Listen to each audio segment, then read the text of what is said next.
Today I am coming to you from one of the most ridiculous, absurd automotive enthusiast paradises in the world. This is the Bonneville Salt Flats. So, what are the Bonneville Salt Flats? Well, they're a giant open piece of salt, dead flat in the middle of nowhere in Utah, famous in the automotive world for speed. Many of today's land speed records have been set here by jet-powered cars that can go 600 miles an hour. Nowhere else in the world is the land this flat for this long with this few encumbrances around that you could possibly hit. Don't be fooled by the fact that I appear to be in the middle of nowhere. This is the land of speed.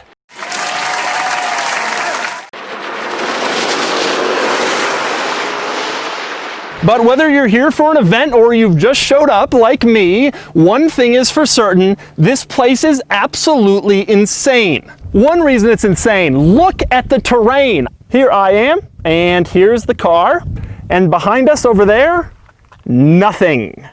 And over there, nothing. And over there, nothing. And over there, nothing. And over there, nothing. And over there, nothing.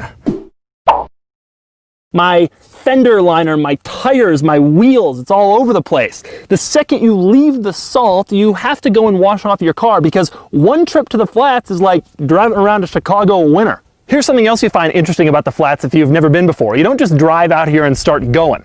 Even though salt looks like salt, some salt is better than others. When they do the Speed Week trials out here, they actually have a long, giant section of salt that has been smoothed out, flattened out to create a track. If you just drive randomly around the salt, it'll be really choppy because the salt can sometimes form little mounds all over the place. So you can go fast, but you can't go anywhere near as fast as you would on, say, an interstate highway. If you were to go onto the tracks, like what I'm going to do in a minute, that's where you can pick up the real speed. Before I get started, I want to clear up two common misconceptions about this place.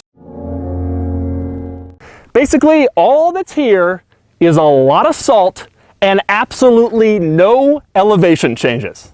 In fact, the last time I came to the Salt Flats 3 years ago, I was told to be careful because some people get so far out onto the flats, they can't remember how to get back and they get lost. Apparently there have been people who died out here when their cell phones couldn't get service and they couldn't figure out their way back to the main town.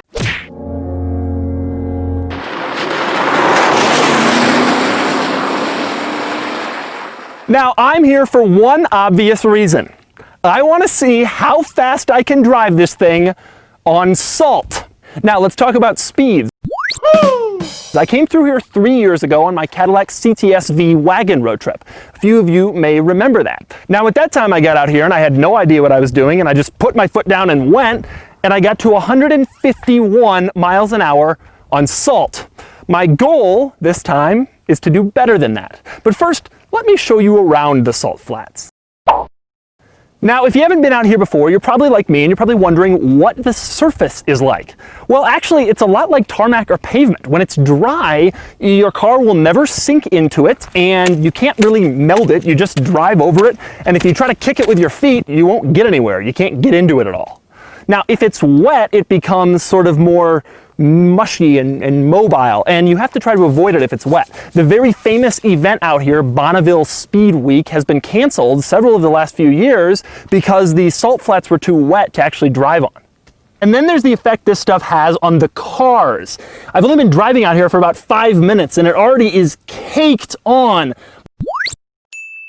Misconception number one, that you have to come out here during Speed Week, or that the access is restricted, or that you have to get some special permission to drive on the flats. Not true at all. They're about an hour and a half west of Salt Lake City. Exit 4, you get off the highway, you drive down the Salt Flats Road, and then you just drive right out onto the flats. Anybody can do this at any time for any reason. Misconception number two, a lot of people think it is illegal to be out here. But it is completely legal to be out here. There are no speed limits, and you don't have to worry about crashing into anybody else because you can see for literally miles. The Bureau of Land Management grants permits for certain speed trials, but for regular people like me, you're on your own. And the Bureau of Land Management's website is very clear about this point. It says something like, you're out there at your own risk, and remember, you might not have cell coverage. Oh, by the way, don't start wandering around because you might never return. And so now that you've learned everything there is to know about the flats, I think it's time to take this car out and see what it can do. All right, here goes. Now remember, my goal here is to get to a higher top speed than I did when I was in my Cadillac CTS V-Wagon, which was 151 miles an hour. So I'd be thrilled if I can just get to 152 miles an hour. This car supposedly tops out at 179, but I'm not going to get anywhere near that speed because it scares me.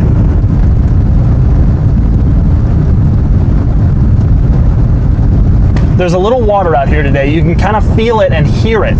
The interesting thing is, it's just like going over a puddle. You'd think you'd get stuck. That was my biggest fear initially, but it's not like that.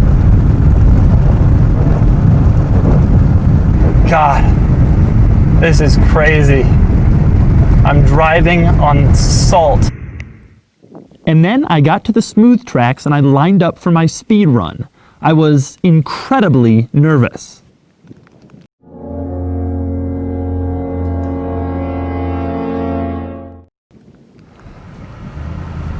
All right.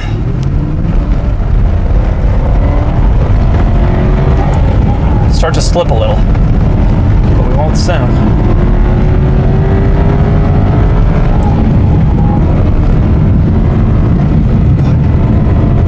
Can't believe they run on this.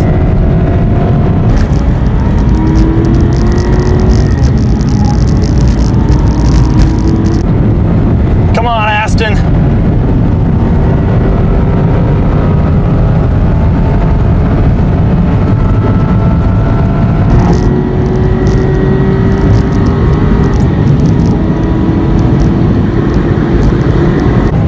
Come on, buddy. Come on, pal. 119. Come on, you got this, buddy. You got this. 130. It's pretty fast.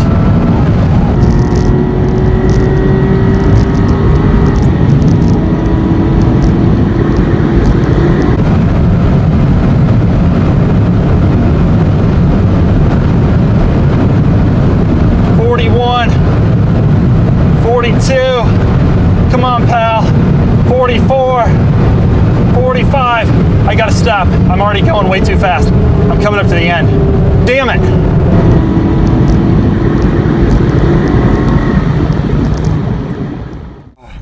Oh my God, that is the most stressful thing because the ground is loose. But the thing is, it doesn't really matter. You could spin a little, you could slip a little, and nothing's gonna happen to you. It's not like you're gonna have a problem. Oh my God, that was creepy. That was scary, but I did it 145 miles an hour on the salt.